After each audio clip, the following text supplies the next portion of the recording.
Awesome. Great. Okay, so welcome again to our info session about Community History 2024. This is an NJCH program that began in 2021 and has graduated 4 cohorts since then. And I'm Ali Marchesani. I'm the program facilitator for Community History, as well as a public history graduate student at Rutgers Camden.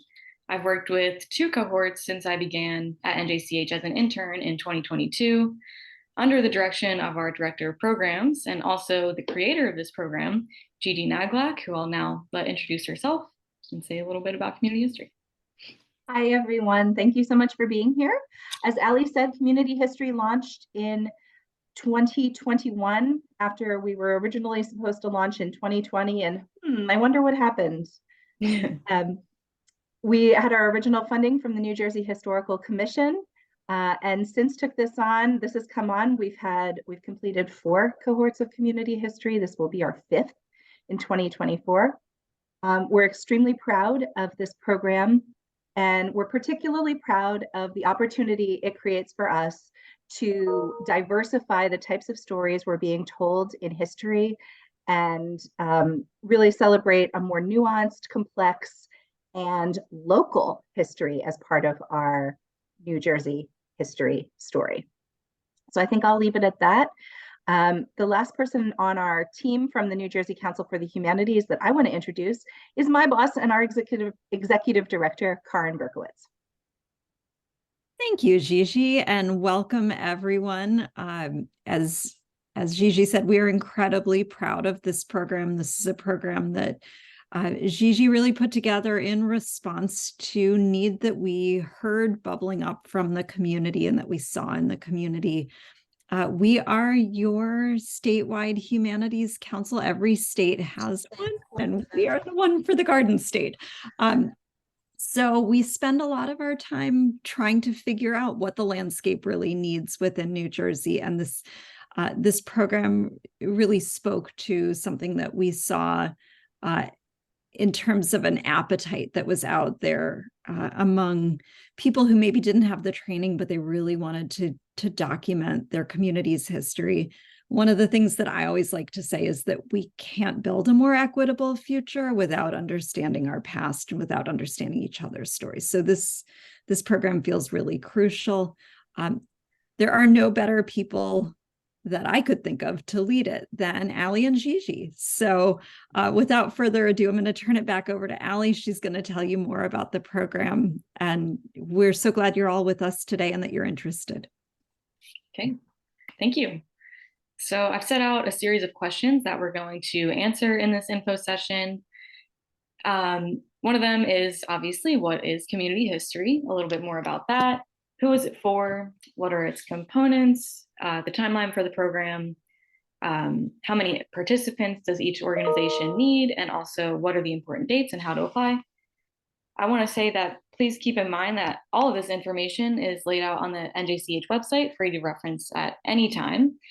And we can provide a link for that soon, but just so you know, the guidelines are up there and also the application. First, what is community history? This program is really intended to provide its participants with the skills, funding, and support to develop public history projects in collaboration with their communities. The goal is to learn about and share histories that the community wants to be told, and also to give community members a voice in shaping the historical narrative, which so often doesn't happen in traditional history work. This program emphasizes also the importance of gathering and sharing stories that have yet to be told, or maybe that have been undertold within certain communities. And it's important to note that community history is about learning and giving the time and space for organizations to develop their history projects in a low-stake, cohort-supported environment. What that means is that we don't expect anyone to come into the program with any prior knowledge or training in doing history-based work. So please recognize that and don't feel like you have to have any sort of skills in history before applying to this program. In line with that last point, we primarily expect and also have received applications from organizations that don't have a history-based mission, such as libraries. I know there are lots of people from libraries here with us today. And also arts organizations we've seen applications from, But we also want to encourage applications from organizations who may be history-based but don't have professional staff, such as small historical societies that run on volunteers. One eligibility requirement is that organizations must be nonprofit or entities of state and local government. Individuals themselves cannot apply for the program as an individual. They must be associated with an organization. And if you're currently an NJCH grantee or participating in another program, you have to receive prior approval from us to apply. But overall, if you're not sure if you're eligible, please ask us before throwing in the towel. We'd love to discuss that first before you give up. In terms of the main program components, that would be learning, funding, and community. We'll explain these a bit more thoroughly once we get into the timeline of the program. But as an overview, in terms of learning, the program consists of cohort sessions with guest speakers. These guest speakers are people who are doing public history work in the state of New Jersey and beyond. We've had people from all around the country come in and talk about community history. Also, individual meetings with program staff. So that would primarily be me and Gigi. There are some assignments along the way, and then the final product of all of this would be to produce a new project plan and budget for your community history project. In terms of funding, there is a $1,000 participation stipend that's awarded upfront to selected organizations who participate to kind of defray the costs associated with participating in the learning and project development portions of the program. So for you to attend workshops, for example. And then there is additional funding of up to $5,000 that could be awarded to pilot your projects in the 12 months following the program. You'll get that funding once your project plans and budgets are approved by project or program staff, as well as the whole cohort, who will be giving you feedback on these things. And with that in mind, I should also say that funding is guaranteed, essentially, if you submit for it. The only question would be the final amount. But if you determine that you don't want to pilot your project for any reason, that's fine. But if you decide you want to go through with it after the program, you would then have to join competitive grant cycles to get the funding to do so. So it's really, if you do have the capacity to pilot your project, we would love to give you the funding to do so. The final major component would be community. So you're going to be doing this program with a cohort of participants just like you who are learning. You'll also be joined, of course, by the guest speakers who are doing interesting public history work and who want to give you their expertise and feedback and help you with your projects. And there will also be monthly optional meetups after the program for ongoing community support as you are implementing your pilot projects. Okay, so now we're going to go into the timeline of the program in a bit more detail.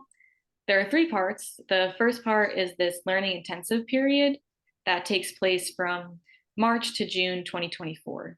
So the program will kick off with 2 in-person workshops at a location central to the cohort, which most often ends up being in Central Jersey somewhere. Whether it exists, we don't know. These will be all-day workshops from 9 a.m. to 4 p.m., where participants will learn exactly what a community engaged public history project is, with some examples and models, and also the brass tacks of how to do one of these projects. These in-person workshops will be followed by virtual workshops on topics that will help participants develop their own community history projects. So they might learn about marketing or marketing your project, evaluating your project, things like that. Okay, and then the next major part is the project development period from July to September 2024. This is when we'll take a pause from the learning sessions and encourage each organization to get out into their communities to develop a project plan. And during that time, there'll also be individual meetings with us to help guide you through that process, answer your questions, point you toward resources or people that you might want to get on board with your project, as well as monthly optional group meetups to see what other organizations are up to and to offer support to one another. And then the full cohort will meet again in September to present their final project plans and budgets for feedback, as well as just to celebrate finishing the program. So we'll have food and just hang out for a bit. Then with part 3, that would be piloting your projects. Should your organization decide to go forth with your project at that point, you'll be awarded $5,000 to do so, up to $5,000 to do so in the 12 months following approval. So until October 2025, which is crazy to even say that date out loud.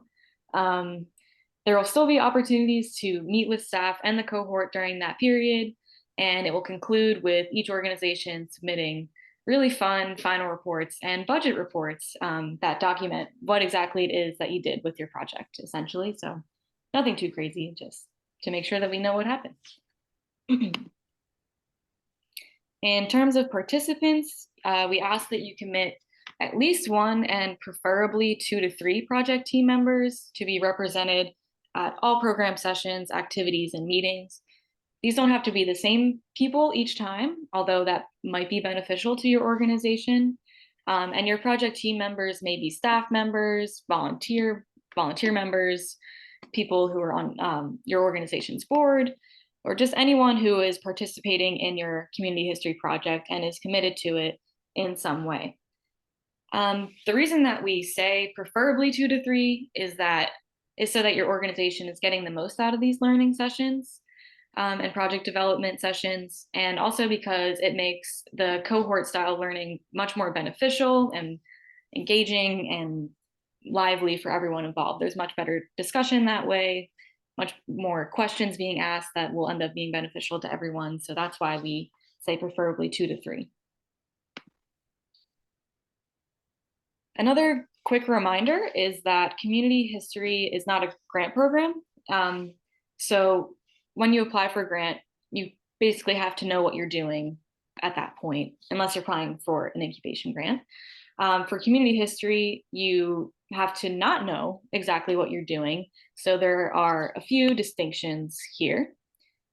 In terms of grants, those are really DIY, and you're doing this, your organization is doing this on their own without any facilitation from us. But community history is a learning program first, with project development and implementation taking place second, alongside a cohort of people who are doing similar work as you. So this program is about developing a new project through this cohort-oriented process. You may have ideas at the start of the program, but we also ask that you hold them lightly. We don't want you to commit to anything up front. That's not the purpose of the program. Also, it's a decent time commitment to come up with a project idea and figure out the budget and all that stuff up front. So if you've done that, don't apply to this program because you've already done that work. And you should consider applying to a grant instead to see about if that works out. And we'll have another grant round in the upcoming spring of 2024 if you're interested in that, as opposed to more so this facilitated process. Okay, so we're reaching the end of this presentation, I promise. In terms of some important dates to keep in mind, the most important one at the moment is that the application deadline is January 17th, 2024. We will ask in the application that you schedule an interview with us for sometime before January 26th. This will be considered alongside your written application, just so that we have a better idea of what your interest in this program is, and also to give you an opportunity to ask us any questions that you might have. Then we'll let you know if you're accepted into the program by February 9th. We'll do an onboarding process between February 12th and March 4th. And then we'll dive into these workshops beginning in early March. This will be either March 6th, 7th, or 8th. It kind of depends on what's best for the whole cohort. And same thing with the second workshop, either March 20th, 21st, or 22nd. And we'll confirm with everyone before we select those dates and location. To apply, the first thing you should do is go to our website. where you can find all of the information that I talked about today. And please read over the guidelines another time and then another time after that to make sure that you're able to fully participate in the program and that the schedule works for you and your organization. We'll put this link in the chat. There will also be an apply link on that webpage that you can click on. It will take you to a website called Foundant, which is where we host all of our NJCH applications. If you've applied for a grant or another program through NJCH before, you'll simply log in using whatever login you used in the past. But if not, then you'll need to create an account and register your organization if you're a new applicant to NJCH, which is a pretty easy process. But if you have any questions about that along the way, feel free to reach out to us. And once again, the guidelines are on the website and they will also help walk you through the application process as well. But if you need any help, you have any questions, please reach out to me or Gigi. This is our contact information, but you can also find it on the website, which is a good first stop resource for all of your questions in general. But that's my main presentation. And now I just would love to open it up to questions or any discussion comments that anyone would like to bring up. But thank you for listening. I'm going to share my screen as well.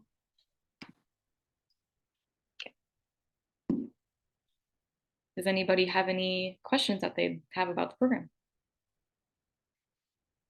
You are welcome to unmute yourself to ask a question or type them into the group chat and I'll unmute them for you. Or and I'll read them for you, excuse me. I have a question. Yeah. Hi, I'm Laura from the Booton Library. So you don't have to have an idea for a pilot project. You can develop it with a cohort. Yes, Okay. exactly. Right. Okay. Because I was taking notes. Okay, great. Oh, thank you. Thank you. Yeah, we don't expect that anyone has an idea set in stone coming into the program. It's okay if you have, some general ideas of what you may want to do, but we don't expect that at all. So the purpose of the program is kind of to develop that through learning sessions. And then after that point, you'll come up with a plan before you implement anything. That's great. Thank you. Yeah, thank you. There's a question in the chat, Allie, about what are some example projects. I'll say really quick that you can actually read about this on the website that we've been linking to. You can see an explanation of all the projects that are done to date. The only ones that aren't up there yet are the most recent cohort. And Allie, if I can possibly prevail a jump in here, we have a bit of a ringer here on the call today. Kate Wyatt from the Greater Cape May Historical Society is a past program participant. So Kate, I wonder if you could unmute yourself and maybe tell everybody the sort of 2-minute version of the project that you all worked on. That's an interesting question for a 2-minute version of our project that took us a good year to finish, but from start to finish, it was worthy. We found a collection of books that belonged to a defunct geographic society in the town. And we wanted to bring this collection to the community by scanning the books and presenting them as an organization that began in 1946, about 20 years before the DEP itself. And they were a self-funded group that traveled about the town looking for all kinds of flora and fauna and natural resources in the area and learned how to protect it. And we're in the phase 2 of the project where we, at the point where we're now uploading the files themselves. We took them to a professional scanner so that all the details would be collected in the books. Thank you, Kate. That's my 2-minute version. Yeah, thank you. Yeah. In terms of the most recent cohort, another really interesting project is from True Mentors. They kind of gave youth in Hoboken the tools to tell their own story about historical events in Hoboken. So they gave them training on how to create a documentary as well as the equipment to do so, and also training on how to interview people to find out about their histories or their takes on history. So that's another interesting one. But yeah, as Gigi said, there's a whole list of the projects that have been done in the past on our website, as well as showcase videos from previous cohorts where they explain what they did with their projects as well. So if you have any more questions about that, you can check out the website. There were a couple more questions in the chat as well, which I answered in the chat, but I want to answer them aloud as well. The PowerPoint slides, as well as a recording of this session, will be available on our website, and the recording will also be on our YouTube page within the next day or two, as soon as we have a chance to pull it down off the internet and put it back up. And then we are only open to New Jersey-based organizations. Yes. I think Karin mentioned that there is a state humanities council in each of the US states and territories. So we've got New Jersey, we've got New York, we've got Guam. So if you are outside of New Jersey, we're very happy to have you. We're happy you know about this program, but alas, this one is just a New Jersey-based project. And we do encourage you to check out what is available at your local humanities council. Any other questions? I have a quick question. Hello, I'm from the Verona Public Library Foundation. So we applied for an incubation grant in this latest cycle for a very specific kind of archival project to try and figure that out.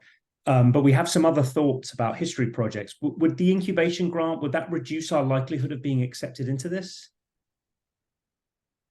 Yes, if you receive the incubation grant, we don't have hard and fast rules about this. But in general, with a lot of organizations who wish to, receive funding and learning and all of these kinds of things from different organizations from across the state, we're trying to make sure as much gets out into the world as possible. So before you apply, you should just check in with us about that. And it's not like a 100% definitely no. But there would be a preference for an organization that does not have an open grant or is not participating in another project at present. Okay, thanks. Sure. There was also a question in the chat about whether you need to be a 501c3. And the answer is no, you do not have to be a 501c3. You can. Entities that are arranged for nonprofit purposes are allowed. That's why we have that state and local government thing, because there's not always a 501c3 associated with that. Similarly, we've had community-based organizations that are not as formal as a 501c3 that come in. For-profit organizations and individuals are not allowed to participate. It's a funding restriction, that's why.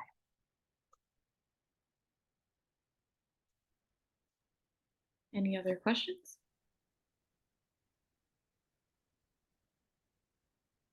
Okay, well, with that, I want to thank you all again for joining us and taking some time out of your day to learn about community history. I hope that if anyone has questions, please reach out to me or Gigi, and we'd be happy to answer them. And I hope that you guys apply. We'll send you the recording of this as well as the slides. I'll follow up with an email for all of you who registered today, and they will also be on our website. By the end of the week, maybe by the end of the day, pretty soon. But yeah, thank you all, and I hope you have a great rest of your day. Gigi, do you have anything? Yeah. I do. I just realized I wanted to add one more thing in hopes that this will encourage you to apply if you are interested in this program. Generally speaking, unlike our grants, this is not a super competitive program. We're able to accept most organizations that apply to this program. As long as you're really, truly interested in doing history and you're eligible to be part of this program, most years we're able to accept most organizations into the program. So please do consider applying if this is a program that's right for you. Don't think that just because you don't have a lot of experience doing history, you would not be appropriate for it. Exactly the opposite is true. Exactly the opposite. Please let us know if you have questions. It's great to see everybody today. Thank you. Can you apply for a grant later if you get into this program? Yes, and many have. Mm-hmm. Yes, it and receive them. For a lot of people. Yeah. I'll stick around for a few minutes if anyone has any last minute Okay, Thank you. thank you. Thank Bye-bye. Thank you, everyone. Thank you all.